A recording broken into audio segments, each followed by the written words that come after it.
الله وبركاته. بسم الله الرحمن الرحيم. الحمد لله رب العالمين والعاقبة للمتقين والصلاة والسلام على رسوله الكريم نبينا محمد وعلى آله وصحبه أجمعين وبعد. يقول الله عز وجل في كتابه: شهر رمضان الذي أنزل فيه القرآن هدى للناس وبينات من الهدى والفرقان. برادران اسلام، بزرگ اور عزیزوں،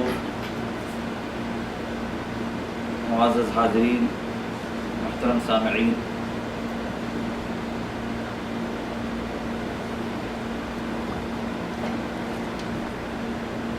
امت مسلمہ پر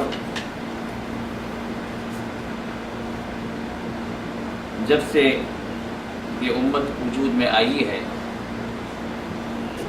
اللہ تعالیٰ کا ہمیشہ سے خصوصی فضل و کرم اور انعام و احسان اس امت پر رہا۔ بے شمار نعمتوں کی بارشیں اس امت پر اللہ تعالیٰ ہمیشہ سے کرتے چلے آ رہے ہیں اور کر رہے ہیں۔ یہ اور بات ہے کہ امت بحیثیت مجموعی اللہ تعالیٰ کی قربتوں کو جس طرح حاصل کرنا ہے اس طرح حاصل کرنے میں کوتاہ۔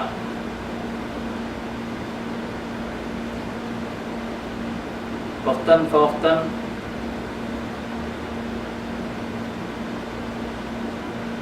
کچھ وقفے کے ساتھ اللہ تعالیٰ اس امت کے لیے نیکیوں کے مواسم کو، نیکیوں کے سیزنز کو اللہ تعالیٰ لے آتے ہیں تاکہ امت اللہ کے اور قریب ہو جائے، اس امت کے اعمال کو اللہ تعالیٰ قبول کر لیں، ان کے درجات کو بڑھا دیں، جنتوں کو اپنے اوپر واجب کر لیں۔ یہ وہ مقاصد ہیں جن کے ذریعے سے اللہ تعالیٰ نیکیوں کے ان مواسم کو اللہ لے آتے ہیں۔ اس امت سے پہلے جو پچھلی امتیں گزری ہیں، ان امتوں کی عمریں بھی اللہ تعالیٰ نے لمبی لمبی رکھی تھی۔ ہزاروں سالوں پر ایک ایک آدمی کی عمر لمبی تھی، محیط تھی،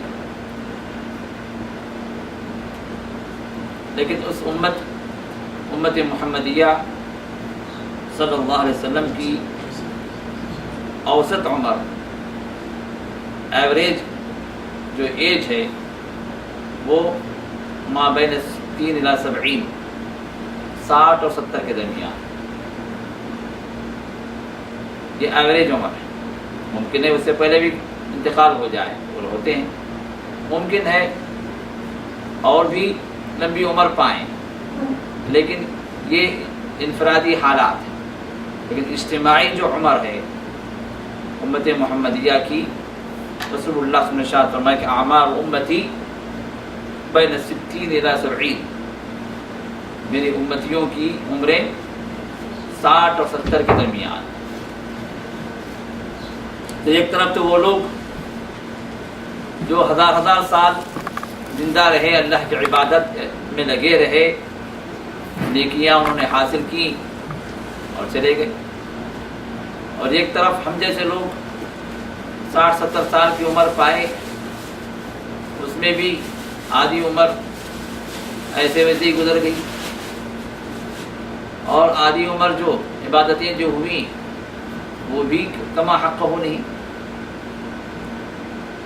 تو اب صحابہ کو یہ فکر ہوئی جب محمد رسول اللہ صلی اللہ علیہ وسلم پچھلی امتوں کے واقعات سنائے، ان لوگوں کے بارے میں بیان کیا کہ ان کی عمریں اس طرح تھیں۔ نوح علیہ السلام نے 50 کم 1000 سال، یعنی 950 سال صرف دعوت میں لگا دی، صرف دعوت میں، تو عمر ان کی اور زیادہ تھی۔ بعض روایت میں بات ہے 1200 سال ان کی عمر۔ تو تو ہزاروں سال جن کی عمریں رہیں، تو صحابہ نے یہ تصور کیا کہ تو ان کی نیکیاں بھی تو ایسی رہی ہوں، تو نیکیاں ہم سے کافی زیادہ کر گئے۔ تو اب فکر یہ ہوئی کہ یا رسول اللہ صلی اللہ علیہ وسلم ان کے مقابلے تو ہم کچھ بھی نہیں، ہماری نیکیاں ان کے مقابلے میں، اگر ہم تناسب اختیار کریں، اگر ہم جو جائزہ لیں تو ہم ان سے بہت پیچھے ہیں، ہم کیسے آگے بڑھیں، ہماری نیکیوں میں اضافہ کیسے ہو؟ یہ صحابہ کی فکر تھی۔ ہماری فکر کیا ہے؟ ہمارا بینک بیلنس کیسے اضافہ ہو، ہماری دنیا کیسے بڑھے، ایک گھر ہے تو 2 گھر کیسے ہوں، ہاں 50,000 یہ لگ رہا ہے تو 1 لاکھ کیسے بنے، یہ فکر ہماری ہوتی۔ صحابہ کی فکر یہ تھی کہ نیکیوں میں اضافہ کیسے، ہم تو بہت پیچھے ہو گئے ہم سے۔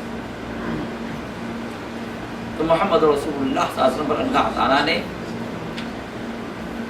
اِنَّا أَنزَلْنَاهُ فِي لَيْلَةِ الْقَدْرِ، یہ سورۃ القدر، اس میں شب قدر کی فضیلت اللہ نے بیان فرمائی۔ اس سورت کا سبب نزول یا شان نزول یہی بتلایا جاتا ہے کہ صحابہ کے سوال تھا، فکر تھی صحابہ کی کہ ہماری نیکیوں میں اضافہ کیسے ہو، ان کی عمروں کو تو ہم نہیں پہنچ سکتے، لیکن ان کی نیکیوں کو ہم کیسے پہنچیں، کوئی شارٹ کٹ راستہ تو ہو جو اللہ کی طرف سے کہ انعام ہمیں ملے۔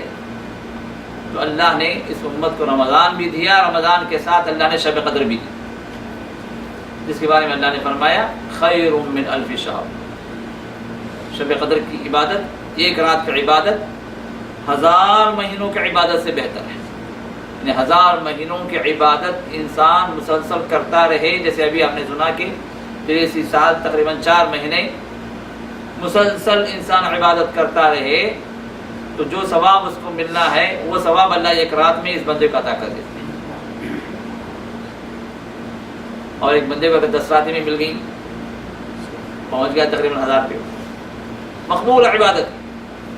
تو اس امت پر اللہ نے کرم کیا کہ رمضان بھی عطا کیا، اور رمضان کے ساتھ اللہ نے شب قدر بھی عطا کی، تاکہ پچھلی امتیوں سے، کیونکہ اللہ نے اس امت کو افضل بنایا ہے، تو ثواب میں بھی، اجر میں بھی اللہ تعالیٰ اس کو آگے بڑھا دے، اللہ کا تقرب اور زیادہ ہو جائے، پچھلی امتوں سے زیادہ ہو جائے، اس کے لیے اللہ نے اسباب بنا دیے۔ تو لہذا اس امت پر یہ اللہ کا خصوصی کرم ہے، یہ خصوصی رحمت ہے کہ اللہ تعالیٰ نے نیکیوں کے موسموں کو اللہ نے اس امت کے لیے زیادہ کر دیا، اور اس میں سے خاص طور پر اللہ نے رمضان کو مخصوص کیا۔ اور رمضان کے اندر نیکیوں کی طرف رغبت کے لیے، نیکیوں کی طرف انسان بڑھنے کے لیے، گناہوں کی زندگی سے پیچھا چھڑانے کے لیے اللہ نے اسباب بھی بنا دی۔ اللہ صرف یہ فرما دیتے بھائی رمضان کا مہینہ بڑا فضیلت والا ہے، اجر ثواب والا ہے، نیکی کرتے رہو، یہ تو ایک اعتبار سے کمینڈ ہے، ایک حکم ہے، بس اب آپ کی مرضی، آپ کریں یا نہ کریں، اب آپ کوشش کر لیں، اتنا بھی اللہ کر دیتے، یہ بھی اس کی رحمت ہے۔ لیکن اللہ تعالیٰ نے اس سے کہیں زیادہ آگے اس امت کو، یا امت کے ہر فرد کو اس طرف لانے کے لیے اللہ نے اسباب بھی بنائے۔ وہ اسباب کیا ہیں؟ محمد رسول اللہ ارشاد فرماتے ہیں، بخاری کی حدیث ہے کہ اس میں تفتح ابواب الجنہ، جنتوں کے دروازوں کو اللہ تعالیٰ کھول دیتے ہیں رمضان کے استقبال میں۔ بلکہ بعض روایت میں یہ بات بھی آتی ہے کہ اللہ تعالیٰ جنتوں کو فرماتے ہیں کہ تم اپنے دروازوں کو کھول دو، قریب ہے کہ میرے بندے تمہارے اندر داخل ہوں گے۔ اور ایک اور روایت میں بات آتی ہے کہ جنت کا ہر دروازہ کھول دیا جاتا ہے، کوئی دروازہ بند نہیں رکھتا اللہ تعالیٰ، کوئی دروازہ بند نہیں رکھتے، جتنے دروازے ہیں سب کو اللہ تعالیٰ حکم دیتے ہیں کھول دو۔ اور اس کے مقابل میں جہنم کے دروازوں کو اللہ بند کر دیتے ہیں۔ اور ایک روایت میں بات آتی ہے، یہ بھی صحیح روایت ہے، جہنم کے ہر دروازے کو اللہ بند کر دیتے ہیں۔ وَلَمْ يُتْرَكْ بَابٌ مِّنْهَا، ان میں سے کوئی دروازہ اللہ تعالیٰ نہیں چھوڑتے کہ کھلا رہے، سب بند۔ اور پھر بندوں کو اللہ سے دور کرنے کے لیے جو شیطانی ویب جو چل رہا، اس ویب کو اللہ تعالیٰ جکڑ دیتے ہیں، اس پورے جال کو اللہ تعالیٰ سمیٹ دیتے ہیں۔ وَتُصَفَّدُ فِيهِ الشَّيَاطِينُ، شیاطین کو اللہ تعالیٰ جکڑ دیتے ہیں، ان کو پابند کر دیتے ہیں۔ اب اس میں بعض علماء نے یہ فرمایا کہ اللہ تعالیٰ ان کو قید میں ڈال دیتے ہیں، بعض علماء نے یہ فرمایا کہ اللہ تعالیٰ ان کو بیڑیاں پہنا دیتے ہیں، جبکہ عمومی جو مفہوم ہے وہ ہے کہ ان کو پابند کر دیتے ہیں۔ پابند کا مطلب جس طرح پہلے وہ آزاد تھے اپنے مشن کو چلانے کے لیے، اللہ تعالیٰ اس مہینے کے اندر ان کو محدود کر دیتے ہیں۔ یہ مطلب نہیں کہ سب کے سب ڈال دیے گئے جیل کے اندر، وہ مطلب نہیں ہے اس کا۔ مطلب یہ ہے کہ جو آزادی ان کو تھی وہ آزادی اس مہینے میں نہیں رہتی، ان کو اللہ تعالیٰ محدود کر دیتے ہیں، یعنی ان کا اثر یا ان کا رسوخ یا ان کا جو کوئی بھی غلبہ ہے اللہ کے نافرمانوں کے ساتھ ہوگا۔ جو اللہ کے فرما بردار بننا چاہتے ہیں اللہ تعالیٰ ان کے لیے ان کو پابند کر دیتے ہیں، ان پر تمہارا داؤ نہ چلے۔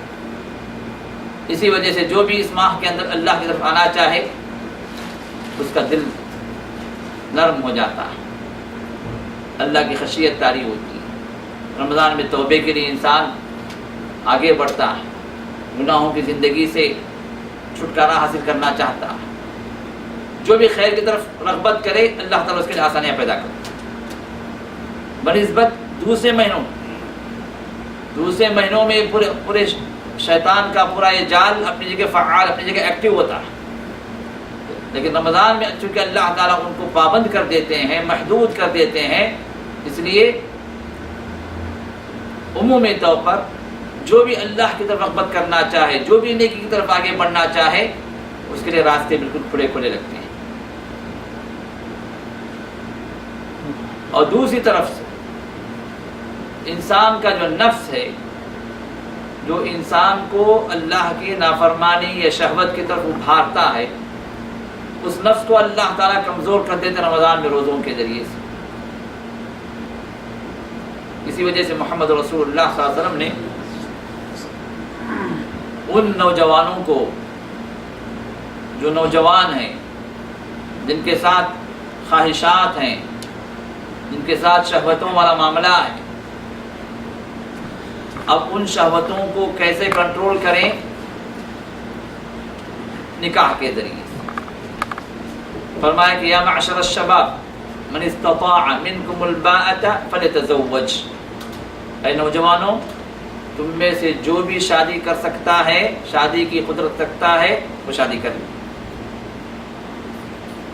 لیکن جس کے پاس شادی کرنے کے لیے وسائل نہیں ہیں، مادی وسائل نہیں ہیں، ایک بیوی کو افورڈ نہیں کر سکتا، خود کے لالے پڑے ہوئے ہیں، اب اس کو کہاں سے لائے، اس کے اخراجات کہاں سے پورا کرے؟ اب ایسے آدمی کے لیے ایک طرف نوجوانی ہے، ایک طرف نفس کی سرکشی ہے، شہوتوں والا معاملہ ہے، دوسری طرف جو ہے اس کو صحیح راہ پر لگانے کے لیے جو نکاح کا راستہ شریعت نے رکھا ہے اس راہ پر وہ چل نہیں سکتا۔ اب ایسی صورت میں محمد رسول اللہ صلی اللہ علیہ وسلم کی وصیت اور نصیحت یہ ہے کہ وَمَن لَّمْ يَسْتَطِعْ فَعَلَيْهِ بِالصَّوْمِ فَإِنَّهُ لَهُ وِجَاءٌ، جو شادی نہیں کر سکتا، اب اس کے لیے اپنے نفس کو کنٹرول کرنے کے لیے، شہوتوں کو ختم کرنے کے لیے سب سے بہترین حل کیا ہے؟ روزہ رکھیں، کثرت سے روزہ رکھیں، مسلسل نہیں، مسلسل روزوں سے اللہ کے رسول نے منع کی، کثرت سے روزہ رکھیں۔ فَإِنَّهُ لَهُ وِجَاءٌ، یہ اس کا حل ہے، یہ اس کا توڑ ہے۔ تو روزے کے ذریعے سے نفس ٹوٹتا ہے، خواہشات کو لگام ملتا ہے، خواہشات کو اس کی حد بندی کر دی جاتی ہے روزے کے ذریعے سے، کیونکہ روزہ کیا ہے؟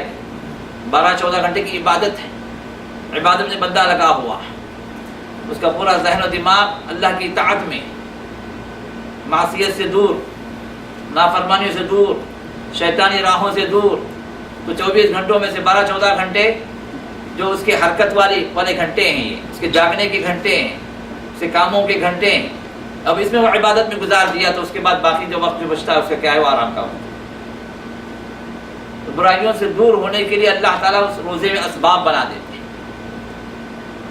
اب عمومی طور پر انسان اللہ کی جو نافرمانی کرتا ہے، اس نافرمانی یا اس معصیت کے پیچھے دو اسباب ہوتے ہیں، دو سبب ہیں۔ ایک سبب اندرونی، دوسرا سبب خارجی، انٹرنل ایکسٹرنل، یہ دو اسباب ہیں۔ خارجی سبب کیا ہے؟ شیطان کو اللہ نے پیچھے لگایا ہے کہ انسان جہنم کی راہ کی طرف کھینچے۔ انسان شیطان نے وعدہ کر کے اللہ سے اس دنیا میں پہنچا کہ میں جہاں پہنچوں گا جہنم میں، اگر میرا ٹھکانہ جہنم ہے تو میں اکیلا نہیں جاؤں گا، ان کو بھی کھینچوں گا، کیونکہ یہی تو سبب بنے انسان کی وجہ ذلیل ہوا میں، اب میں اکیلا نہیں جاؤں گا، ان کو بھی کھینچ کے نہیں جاؤں گا۔ تو اب اس کا مشن یہ کیا ہے کہ انسانوں کو جہنم کی طرف کھینچے۔ وہ کیسے؟ اللہ کی نافرمانی سے۔ اس میں سے اہم ترین کیا ہے؟ شرک، جس کی معافی نہیں، انسان سے شرک کروائے تاکہ وہ ہمیشہ کے لیے اس کے ساتھ جہنم کے ساتھی بن جائے۔ تو یہ ایک سبب معصیت کا جو خارجی سبب ہے وہ شیطان ہے۔ دوسرا سبب کیا ہے؟ دوسرا سبب اس کا نفس ہے۔ وما ابرئ نفسی ان النفس لامارۃ بالسوء الا ما رحم ربی۔ رسول اللہ صلی اللہ علیہ وسلم نے کہا کہ میں اپنے نفس کو، میں اپنے آپ کو بری نہیں کرتا۔ ان النفس لامارۃ بالسوء، اس لیے کہ نفس کیا ہے؟ یہ برائی پر بہت زیادہ ابھارنے والا ہے۔ اسی وجہ سے ہم کہتے ہیں نفس امارہ کہتے ہیں اردو میں۔ وہ امارہ کیا ہے؟ امارۃ بالسوء، برائی پر ابھارنے والا یہ نفس ہے۔ الا ما رحم ربی، سوائے وہ بندہ جس پر میرے رب نے رحم کر دیا وہ بچ گیا، ورنہ نفس کا کام ہی کیا ہے؟ برائی پر ابھارنا، نافرمانی پر ابھارنا۔ تو ایک اندرونی جو سبب ہے نفس، دوسرا بیرونی جو خارجی سبب ہے وہ ہے شیطان۔ اب جب جہاں دونوں ہی مل جاتے ہیں وہ تو گیا، وہ تو بچ نہیں سکتا۔ اندر سے بھی جو دھکا مار رہا ہے نافرمانی کے لیے، باہر سے بھی شیطان فورس لگا رہا ہے، دو طرف سے بھی پس رہا ہے۔ اب ایسے میں بچے تو اللہ کی رحمت سے بھی بچ سکتا ہے۔ اب رمضان وہ مہینہ ہے جس میں اللہ تعالیٰ بندوں کے لیے جب جنت کے دروازے کھولتے ہیں، جہنم کے دروازے بند کر دیتے ہیں، تو جہنم میں جانے کے لیے جو اسباب ہیں ان اسباب کو بھی اللہ تعالیٰ جکڑ دیتے ہیں، جس کی اللہ کی رحمت۔ شیطان کو بھی اللہ نے جکڑ دیا، نفس کو بھی کمزور کر دیا۔ اب یہ دو سبب ہیں اصل جو انسان کو معصیت میں پہنچاتے ہیں، جو انسان کو شہوت میں مبتلا کرتے ہیں، جو انسان کو اللہ کی نافرمانی پر ابھارتے ہیں، ان دونوں کو اللہ دبا دیتے ہیں۔ اب اس کے باوجود بھی اگر انسان اللہ کی نافرمانی کرنا چاہے تو اس کا مطلب ہے کہ وہ خود شیطان ہے، کیونکہ اصل جو ہے ان کو تو اللہ نے جکڑ دیا، ان کو تو کمزور کر دیا۔ اب اس کے باوجود بھی جو اس مہینے کے اندر اللہ کی طرف نہیں آنا چاہتا ہے، اپنے آپ کو بدلنا نہیں چاہتا، اللہ کے رحمتوں کو اپنے اوپر واجب نہیں کروانا چاہتا، تو پھر اس سے بڑھ کر کوئی بدبخت نہیں۔ اسی وجہ سے محمد رسول اللہ کی وہ حدیث جو حدیث جبریل کے نام سے، جو حدیث آمین کے نام سے مشہور ہے، کہ محمد رسول اللہ صلی اللہ علیہ وسلم ایک مرتبہ ممبر پر تشریف لے آئے تو پہلی سیڑھی پر آپ نے قدم رکھا تو کہا آمین، دوسری پر قدم رکھا تو کہا کہ آمین، تیسری پر رکھا تو کہا کہ آمین۔ صحابہ نے خطبے کے بعد پوچھا کہ یا رسول اللہ صلی اللہ علیہ وسلم آج ہم نے یہ عجیب بات دیکھی کہ آپ نے ہر سیڑھی پر آپ نے آمین کہا، کہ کیا بات تھی؟ تو کہا کہ میں فرمایا کہ میں جب پہلی سیڑھی پر قدم رکھا تو جبریل میرے ساتھ پہنچے اور کہا، انہوں نے دعا کی کہ ہلاک و برباد ہو وہ شخص جس کو رمضان ملے اور پھر وہ اپنے آپ پر جنت کو واجب نہ کر لے، یعنی کوئی ایسا عمل نہ کرے جس سے جنت اس پر واجب ہو جائے۔ ہلاک و برباد کیوں؟ اس لیے کہ اللہ نے ہر طرح سے اسباب بنا دیے ہیں کہ بندہ نیکی کی طرف آ جائے، ہر طرح سے اللہ نے اسباب بنا دیے کہ بندے کو مغفرت ہو جائے۔ چھوٹے چھوٹے اعمال پر اللہ تعالیٰ بڑی بڑی نیکیاں دے رہے ہیں، بڑا بڑا ثواب دے رہا ہے، چھوٹا عمل ہے۔ نوافل کا درجہ فرض کے برابر، فرض کا درجہ 70 فرض کے برابر، نیکیوں کا اضافہ ایسے کہ محمد رسول اللہ صلی اللہ علیہ وسلم ارشاد فرماتے ہیں کہ کل عمل ابن آدم لہ، ہر انسان کا ہر عمل یہ اس کے اپنے لیے، یہ اللہ کا فرمان جو حدیث قدسی سے کہتے ہیں کہ رسول اللہ صلی اللہ علیہ وسلم جس بات کو اللہ کی طرف براہ راست منسوب کر دیں، اللہ سے ریٹ کر کے جس کو بیان کریں، وہ حدیث قدسی۔ تو رسول اللہ سے فرماتے ہیں کہ حدیث قدسی یعنی اللہ فرماتے ہیں کہ ہر بندے کا ہر عمل اس کے اپنے لیے، الا الصوم، سوائے روزے کے، فإنه لي وأنا أجزي به، اس لیے کہ روزہ میرے لیے، روزہ میرے لیے اور میں اس کا بدلہ دوں گا۔ کیا مطلب اس کا؟ انسان جو عمل بھی کرتا ہے وہ عمل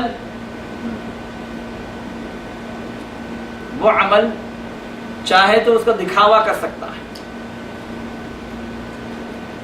ریاکاری اس میں آ سکتی ہے، لیکن روزے کے اندر ریاکاری نہیں آ سکتی۔ جو بندہ حقیقت میں روزہ رکھ رہا ہے، یہ راز ہے اس کا روزہ اس کے رب کے درمیان میں، کسی کو نہیں پتا، نہ بیوی کو پتا، نہ باپ کو پتا، نہ دوست کو پتا۔ حقیقت میں روزے دار ہے یا نہیں وہ جانتا، اس کا رب جانتا ہے۔ صحیح ہے نہیں؟ ورنہ ایسے بھی ہو سکتا ہے کہ آپ براہ راست بظاہر آپ روزے دار اپنے آپ کو بتائیں، کمرہ بند کر کے کچھ کھائیں کچھ پی، نماز کے سب چلے گا، کمرہ بند کر لیے، آفس میں بیٹھ کے کچھ کھا لی، کس کو پتا؟ بیوی سے کہا کہ میں روزے دار ہوں، باہر جا کے جو کچھ آپ نے ٹفن کر لیا۔ ہر ایک کو آپ دھوکہ دے سکتے ہیں، لیکن روزے کے معاملے میں آپ اللہ کو دھوکہ نہیں دے سکتے۔ یہ راز ہے آپ کے اور رب کے درمیان، بلکہ حقیقت میں جو روزہ رکھنے والا ہے اس کے روزے کی حالت یہ ہوتی ہے کہ اگر غلطی سے ایک گھٹ یا چند قطرے بھی پانی اگر حلق کے نیچے اتر گئے، بندہ پریشان، وضو کرنے بیٹھے، کلی کیا، غرغرہ کر لیا، حلق سے پانی کچھ اتر گیا، ابھی حلق سے پانی جو اترا کسی کو نہیں پتا، بلکہ آپ کے بازو میں جو بیٹھ کے جو وضو کرنے اس کو بھی نہیں پتا، لیکن آپ محسوس کر رہے ہیں کہ کچھ پانی اتر گیا، اب آپ پریشان، مسئلے پوچھ رہے ہیں، شیخ صاحب کو فون کر رہے ہیں، شیخ دو چار قطرے اتر گئے، میرا روزہ باقی ہے نہیں باقی؟ کس کو معلوم؟ کسی کو پتا ہے؟ یہ راز ہے آپ کے رب کے درمیان میں۔ اسی وجہ سے اللہ فرماتے ہیں کہ فَإِنَّهُ لِي وَأَنَا أَجْزِي بِهِ، یہ میرے لیے رکھتا ہے اس نے روزہ، یہ میرے لیے اس نے رکھا، اس لیے بدلہ بھی میں خود ہی دوں گا، ورنہ ہر عمل کا بدلہ اللہ نے ارشاد فرمایا اپنے نبی علیہ السلام کے ذریعے سے کہ ہر نیکی کا ثواب کم از کم 10، زیادہ سے زیادہ 700 ایک نیکی کا اللہ اپنے کرم سے 700 نیکیوں کا بدلہ عطا کرتے ہیں۔ لیکن روزے میں یہ چیز نہیں، روزہ اور کہیں اور آگے، 700 سے بھی آگے، 700 تو لمیٹڈ ہو گیا نا، 700 لمیٹڈ ہو گیا، اور روزے کا بدلہ کہ انلمیٹڈ ہے، اس لیے کہ رب کریم شہنشاہ کائنات کی طرف سے بدلہ ہے۔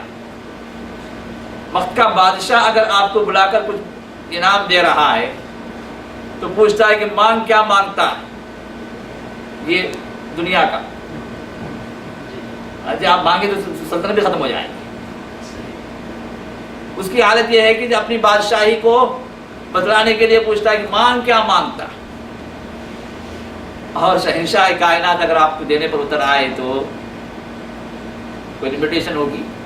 سوچیں، ہمارے ایک روزے کا ہی بدلہ اگر مل گیا رب کائنات کی طرف سے تو بیڑا پار ہے ہمارا۔ سوچ کر دیکھیں، اللہ دینے پر اتر آئے، اللہ کہے کہ میں خود بدلہ دوں گا، یہ میرے لیے اس نے کیا ہے، یدع طعامہ وشہوتہ لاجلی، فرماتے ہیں کہ اس نے کھانا میرے لیے چھوڑا، اس نے بیوی کو میرے لیے چھوڑا، میری خاطر، کوئی نہیں جانتا، میں جانتا ہوں، مجھے خوش کرنے کے لیے اس نے کیا تو میں اس کو خوش کروں گا۔ اور اللہ کا یہ بدلہ، اللہ کا انعام، اللہ کا اکرام جنت سے کم نہیں ہوگا، کم از کم جنت ہے، اس سے اور آگے ہے، انعامات اور آگے ہیں، ہمارے تصور سے آگے ہیں، اور یہ سب کس کے لیے؟ ان کے لیے ہیں جو اس ماہ کے اندر اس کی طرف آ جائیں۔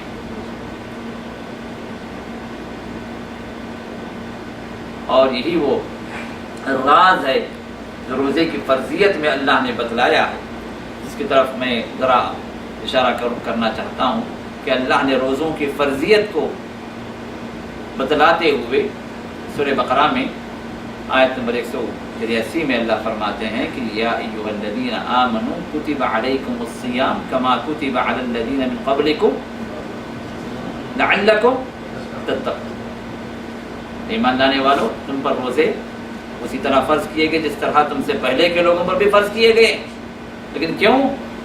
لعلکم تتقون، تاکہ تم تقوی اختیار کرنے والے، اللہ کا ڈر اختیار کرنے والے بن جاؤ، کیونکہ اللہ کا ڈر میرے دوستو خالص روزے کے اندر انسان کو ملتا ہے۔ دوسری عبادات کے اندر انسان اگر چاہے تو ممکن چاہے تو وہ تصور پیدا کر سکتا ہے، لیکن روزے کے اندر خود ہی تصور پیدا ہوتا ہے۔ چھوٹا بچہ بھی روزہ رکھتا ہے، بیٹے کچھ کھا لے، میں نہیں کھاؤں گا، بیٹے پیاس لگ رہی تھوڑا سا جوس پی لے، نہیں۔ آپ بھولے سے پی لیے، پہلے روزے عام طور پہ ہوتا ہے، بہت سارے ٹیلی فونز آتے رہتے، سارا دن آتے رہتے ہیں، لوگ میں کھا لیں گے، شیخ بھول کے پانی پی لیا، یہ پہلے روزے میں عام طور پہ ہوتا ہے۔ ابھی بھول کر انسان جو پی لیتا ہے، بھول کر جو پی لیتا ہے، یاد نہیں ہے اس کو، غفلت میں، نسیان، اس کے باوجود بھی انسان پریشان رہتا جبکہ اس نے عمدن نہیں کیا ہے کام۔ ایک تو بھول کر، دوسرا کسی نے دیکھا نہیں، کسی کے علم میں یہ بات نہیں ہے، چاہے تو چھپا لے سکتا ہے، لیکن اس کے باوجود بھی انسان اندر سے پریشان، اندر سے تذبذب کے عالم میں، پتہ نہیں میں روزہ قبول ہوگا یا ہو سکتا ہے مجھے روزے کی قضا کرنی ہوگی۔ یہ کیا ہے؟ یہی تصور تو ہے کہ اللہ کوئی نہیں دیکھا لیکن اللہ دیکھ رہا۔ روزے کے اندر جو خود ہی شعور پیدا ہوتا، اور یہی چیز اللہ چاہتے ہیں کہ اس روزے کے ذریعے سے جو شعور تمہاری زندگی کے اندر جو پیدا ہو رہا ہے کہ اللہ مجھے دیکھ رہا ہے، کوئی نہیں دیکھا، حلق سے چند خطرے اتر گئے، کسی کو نہیں پتا، لیکن ایک ذات کو پتا ہے، جس کے لیے میں نے روزہ رکھا ہے اس کو تو پتا ہے۔ یہ تصور، یہی تصور اللہ چاہتے ہیں کہ ہماری زندگی پر محیط ہو جائے، ہماری زندگی پر، پوری زندگی پر امپلیمنٹ ہو جائے، پوری زندگی پر چھا جائے۔ ورنہ اگر اللہ چاہتے تو ایک روزہ، دو روزہ یا 3 روزہ مہینے کا رکھ لو، رمضان کے 3 روزے پہ کافی۔ پورا مہینہ جو اللہ آپ کو ٹریننگ جو دے رہے ہیں، یہ کیا ہے؟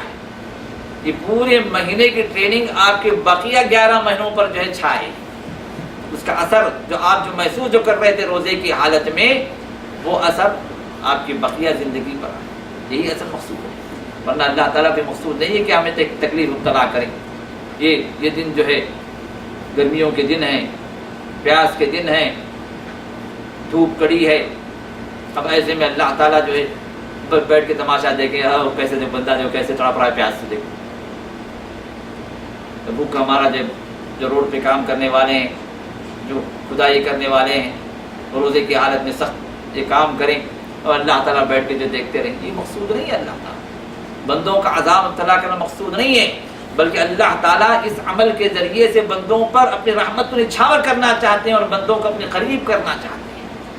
وہ تصور جو تقوی کا روزے کی حالت میں انسان کے اندر خود ہی پیدا ہوتا ہے، اللہ کی طرف سے یہ چیز پیدا ہوتی ہے، اللہ چاہتے ہیں کہ شعوری طور پر بھی انسان اپنی زندگی کے اندر ہر اس کے اسپیکٹ آف لائف کے اندر امپلیمنٹ کرے اس کو۔ یہ ہے مقصود، اور یہی وہ چیز جو ہے انسان کو رمضان کے اندر آ جائے، پھر وہ انسان کامیاب ہے۔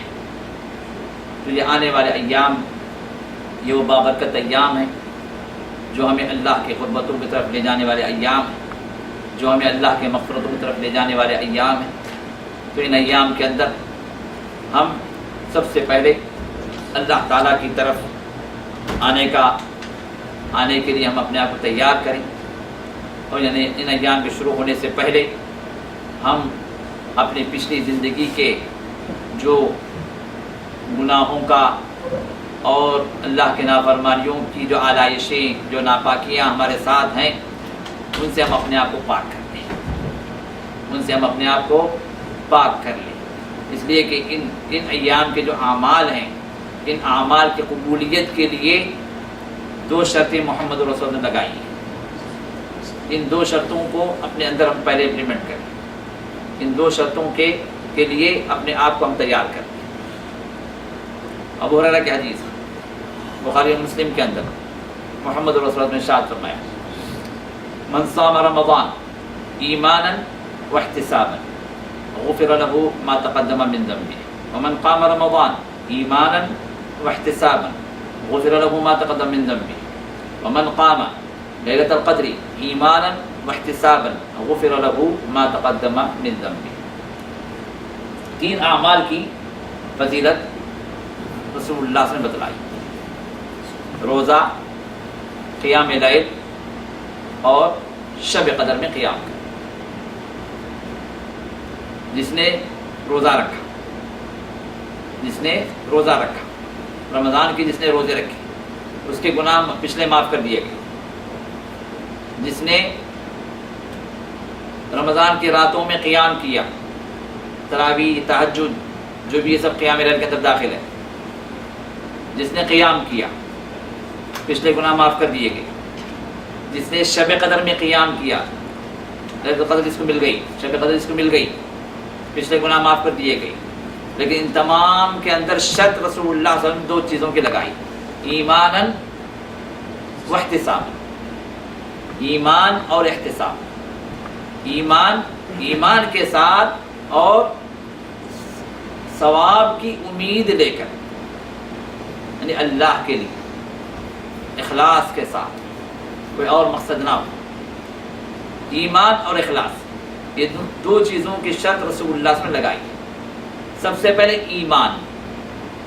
ایمان کا مطلب یہ ہے کہ ارکان ایمان پر اس کا مکمل ایمان۔ ارکان ایمان کتنے ہیں؟ 6۔ اللہ پر ایمان، اللہ کے فرشتوں پر ایمان، اللہ کی کتابوں پر ایمان، اللہ کے رسولوں پر ایمان، آخرت پر ایمان، اور تقدیر پر ایمان۔ یہ 6 ارکان ایمان۔ اب ان 6 ارکان ایمان پر جیسے اسلام کہہ رہا ہے کہ اس طرح ایمان رکھنا، اس طرح ایمان رکھنا۔ جہاں تفصیلی ایمان ہے وہاں پر تفصیلی ایمان رکھنا، جہاں پر مجمل ایمان ہے وہاں پر مجمل ایمان رکھنا۔ جن فرشتوں کے بارے میں ناموں کے ساتھ ایمان رکھنے کا حکم ہے، ناموں کے ساتھ ایمان رکھنا۔ جن فرشتوں کے بارے میں صرف ان کے جو ہے جزئی کاموں پر جو ان کی تفصیلات آئی ہیں اس پر ہمارے ایمان لانا، اس طرح رسولوں پر، اسی طرح جو ہے انبیاء پر، اسی طرح اللہ کی کتابوں پر، اسی طرح اللہ کے فرشتوں پر، اسی طرح ان میں سے سب سے پہلے جو چیز ہمیں جس پر ایمان رکھنے کا حکم ہے وہ کیا ہے؟ اللہ پر ایمان. اور اللہ پر ایمان ان میں سے اس ضمن میں پہلے نمبر پر جو بات آتی ہے وہ اللہ کی توحید پر ایمان، توحید ربوبیت، توحید الوہیت اور توحید اسماء و صفات. اس کے ناموں میں اور اس کی صفات میں وہ اکیلا ہے، اس کے اپنے کاموں میں، ربوبیت کے کاموں میں، اس کے مالک ہونے کے اعتبار سے، خالق ہونے کے اعتبار سے، رازق ہونے کے اعتبار سے، مدبر ہونے کے اعتبار سے، مارنے والا، دلانے والا، دینے والا، لینے والا، نفع دینے والا، نقصان پہنچانے والا، شفا دینے والا، بیماری دینے والا، یہ سب جتنے بھی کام ہیں ربوبیت کے اس میں وہ اکیلا، اور اس کے ساتھ ہی ساتھ الوہیت کا وہ اکیلا حقدار ہے. الہ ہونے کے اعتبار سے عبادت کے جتنے مراسم ہیں، عبادت کی جتنے اشکال ہیں، عبادت کے جتنے طور طریقے ہیں، ان سب میں وہ اکیلا ہے کہ ان سب مراسم کا وہ اکیلا حقدار ہے. سجدے کا، رکوع کا، نظر کا، نیاز کا، دعاؤں کا، دہائیوں کا، قربانیوں کا، امید کا، خوف کا، یہ سب ماوا اور ملجا وہ اکیلا اللہ ہے. ان کاموں کو ہم کسی اور کے لیے نہیں کر سکتے، کسی اور کو اس میں شریک نہیں کر سکتے. اب جہاں ایمان کے اندر توحید پہلے نمبر پر ہے، تو جس بندے کی توحید مکمل نہ ہو، جس مسلمان کے دل کے اندر شرک کا کینسر موجود ہو، جس مسلمان کے اندر شرک کے عقائد موجود ہوں، جس مسلمان کے اندر یہ عقیدہ ہو کہ مسجد میں ہم اللہ بلائیں، مسجد کے باہر نکل کر ہم فلاں درگاہ پر سجدہ کریں، اس کا کوئی روزہ قبول نہیں. کیونکہ روزے کی پہلی شرط کیا ہے؟ ایمانن. شب قدر کی پہلی شرط کیا ہے؟ مغفرت کی، ایمانن. قیام لیل کی قبولیت کی پہلی شرط کیا ہے؟ ایمانن. اور ایمان کے اندر پہلے نمبر پر توحید ہے. آج ہمارے اپنے مسلمان لاکھوں کے بلکہ کروڑوں کے اعتبار سے مسلمان ہیں جو روزے رکھ رہے ہیں، لیکن روزوں کی قبولیت یا عبادات کی قبولیت ان کے سر سے اوپر نہیں اٹھتی، اس لیے کہ ایمان والی شرط ان کے اندر موجود ہے. نام کے لیے مسلمان ہیں، عقائد شرکیہ، اللہ کے بندوں کے ساتھ اللہ کے اختیارات کو جوڑ رکھے ہیں، بلکہ ربوبیت کے اندر بھی خالق اور مدبر، نافع اور ضار، نقصان پہنچانے والا، نفع دینے والا اللہ کو چھوڑ کر اللہ کے مرے ہوئے بندوں کو، گزرے ہوئے بندوں کو، جو اپنی جگہ سے مکھی کو بھی ہٹا نہیں سکتے. اس طرح اللہ تعالیٰ نے قرآن میں فرمایا کہ اپنی ایک مکھی کو بھی نہ پیدا کر سکتے ہیں، نہ مکھی نے ان کے حق میں سے جو چھین لیا ہے اس چھینی ہوئی چیز کو واپس نہیں لے سکتے، اتنی بھی ان کے پاس طاقت نہیں ہے. بلکہ کھجور کی گٹھلی پر جو جھلی ہے اس جھلی کے بھی وہ مالک نہیں ہے.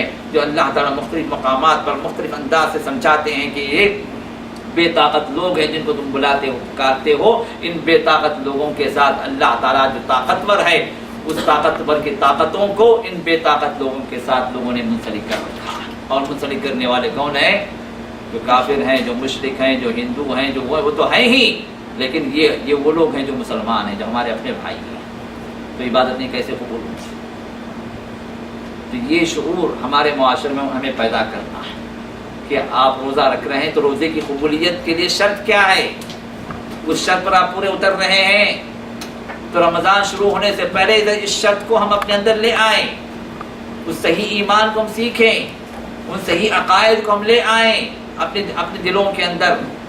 ہم اللہ تعالیٰ کے ساتھ شرک کے جتنے عقائد ہیں ان عقائد کو اپنے دلوں سے نکالیں اور اللہ کی صحیح توحید کو ہم اپنے اندر لے آئیں. یہ پہلی شرط ایمان.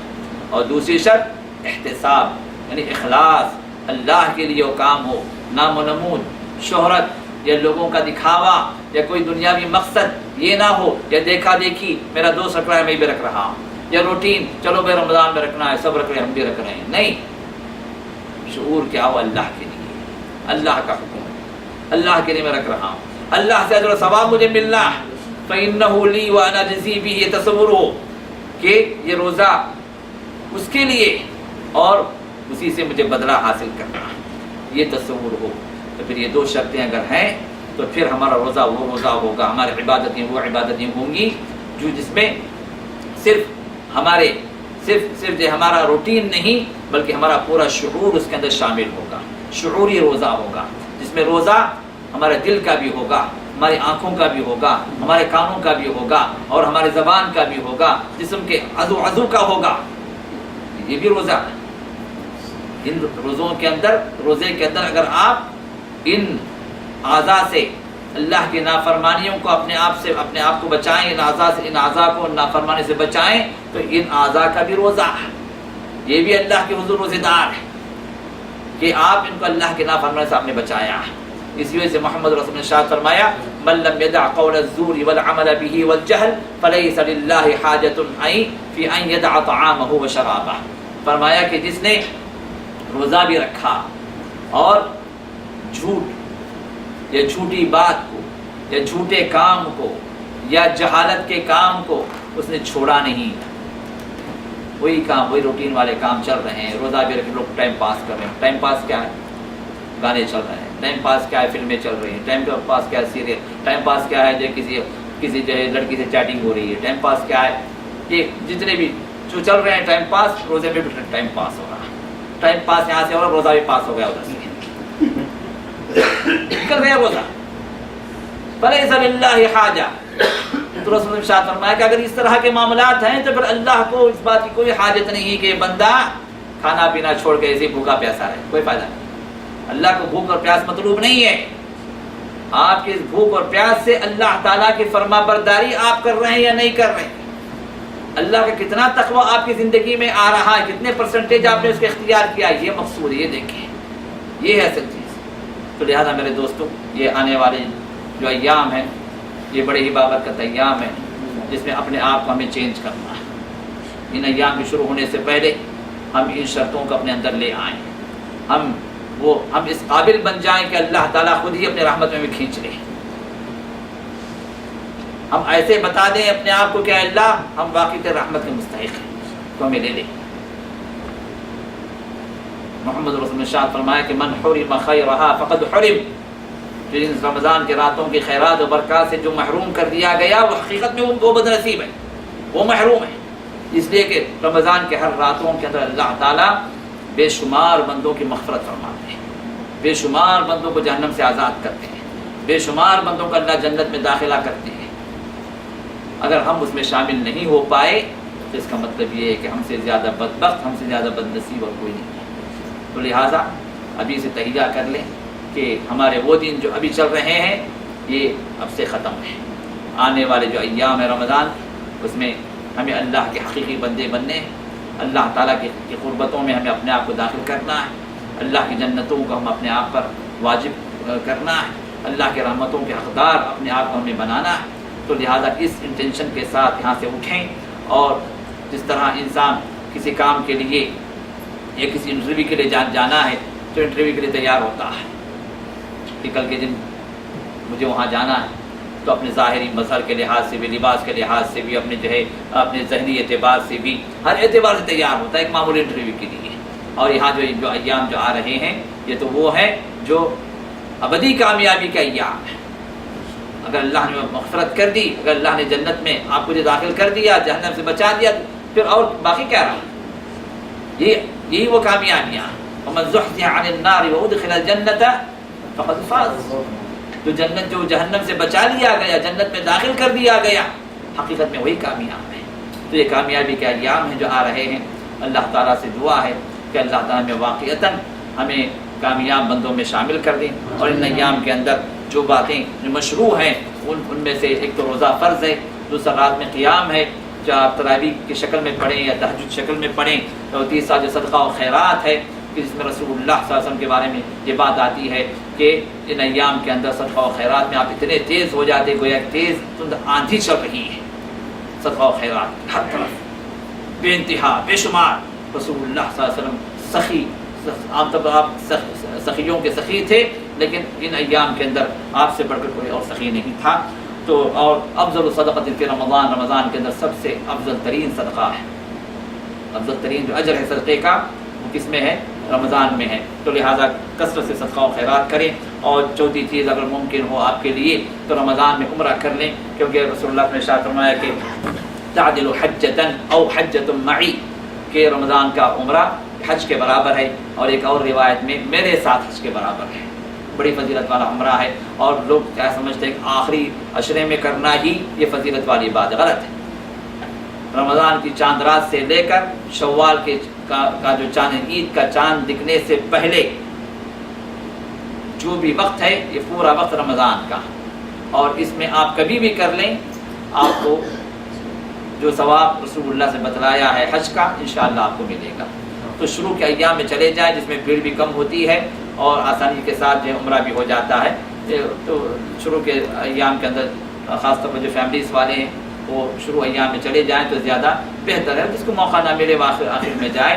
اور کوئی ضروری نہیں کہ ہر سال آپ کریں، یہ بھی بعض لوگ کیا سمجھتے ہیں ہر رمضان میں مجھے کرنا ہے، یہ رسول اللہ نے ہر رمضان میں کرنے کا حکم نہیں دیا، تو یہ ایک مرتبہ آپ نے کر لیا تو آپ کو فضیلت حاصل ہوگی۔ لیکن پھر اللہ آپ کو موقع دے رہا ہے کر لیں، الگ بات ہے، لیکن اس کرنے کو آپ اپنے پر واجب نہ ٹھہرا لیں کہ مجھے کرنا ہی کرنا ہے۔ خاص طور پر بعض خواتین تو جو کھڑی ہو جاتی ہیں گھر کے اندر، مجھے کرنا ہی کرنا، پچھلے سال ہم نے کیا اب اس سال بھی کرنا، اگلے سال بھی کرنا، کوئی ضروری نہیں۔ تو جیسے اگر موقع ہے اس اعتبار سے انسان اس کو اختیار کرے، اور اسی طرح کثرت سے قرآن کی تلاوت، کیونکہ یہ ماہ قرآن ہے، کیونکہ قرآن ہی کی فضیلت، قرآن ہی کے نزول کی وجہ سے اللہ نے رمضان کے راتوں کی فضیلت کو اللہ نے بڑھائی ہے۔ تو لہٰذا کثرت سے قرآن کو پڑھیں، اور جو قرآن جو ہے جن کو پڑھنا نہیں آتا وہ قرآن کو سیکھنے کی کوشش کریں۔ اس ماہ کے اندر کسی کی خدمات حاصل کریں، یا کسی حافظ کو پکڑ لیں، یا کہ جو جس کو آتا ہے اس کے ساتھ جو ہے آپ تھوڑا وقت گزاریں، اس کے پاس تھوڑا بیٹھیں تاکہ قرآن سیکھ لیں، اور جس کو قرآن پڑھنا آتا ہے تو قرآن کو ترجمے کے ساتھ پڑھنے کی کوشش کریں، اور جو پڑھ رہے ہیں قرآن ترجمے کے ساتھ وہ ساتھ ہی ساتھ اس کو سمجھ کر اس پر عمل کرنے کی بھی کوشش کریں۔ اسی طرح نمبر 6 روزہ داروں کا افطار کرنا، افطار کروانا روزہ داروں کو بڑی فضیلت والی بات ہے۔ تو روزہ داروں کو افطار کروانے کی رسول اللہ صلی اللہ علیہ وسلم نے جو فضیلت بتلائی، سب سے پہلے کہ مغفرت ہے، گناہوں کی معافی۔ نمبر 2 جنت میں داخلہ۔ نمبر 3 جن کا افطار کروا رہے ان کے روزے کا بھی آپ کو ثواب عطا فرمائے۔ ان کے روزوں میں اللہ نے کوئی کمی نہیں کی، ان کے اجر و ثواب میں کوئی کمی نہیں ہوگی، لیکن ان کو جتنا اجر و ثواب ملا ہے روزے میں وہ ثواب آپ کو صرف افطار کی وجہ سے۔ اور اب اس کا مطلب یہ نہیں ہے کہ لوگ جس طرح جو افطار پارٹیاں کروا کے اسراف پر اسراف کرتے ہیں، 10 آدمی کو بلاتے ہیں اور 50 آدمی کا وہاں پر جو ہے انتظام ہوتا ہے۔ اسراف نہ کریں، جتنی مقدار میں جتنی جو ہے واجبی جو چیزیں ہیں ان کو آپ مہیا کریں، اور مہمان کے اعتبار سے، تکریم کے اعتبار سے جو آپ ان کا اکرام کر سکتے کریں، لیکن اسراف نہ کریں۔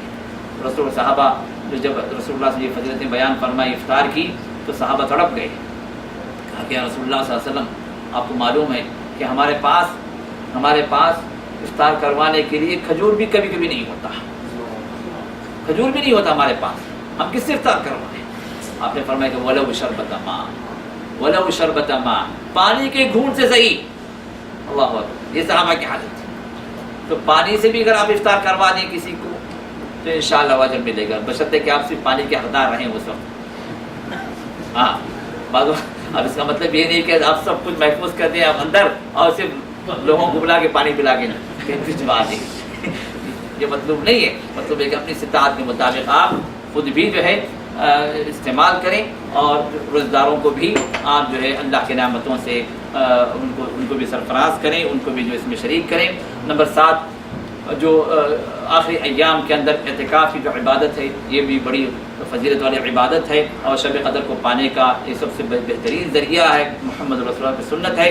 تو اعتکاف جو حضرات کر سکتے ہیں وہ اعتکاف کریں آخری 10 دن، اور جو 10 دن نہ کر سکیں جتنی مدت ان کو جو اللہ توفیق دے دے، جتنی مدت ان کے لیے آسانی اتنی وہ کر سکتے ہیں، اس میں کوئی تحدید نہیں ہے، لیکن 10 دنوں کا کرنا یہ سنت ہے، اس سے کم بھی کر سکتے، اگر آپ کو موقع ہے تو آپ اس سے کم بھی کر سکتے ہیں، لیکن 1 دن سے کم اعتکاف یہ رسول اللہ کی سنت سے ثابت نہیں ہے، تو لہٰذا 1 دن سے کم نہ ہو، 1 دن سے زیادہ ہو۔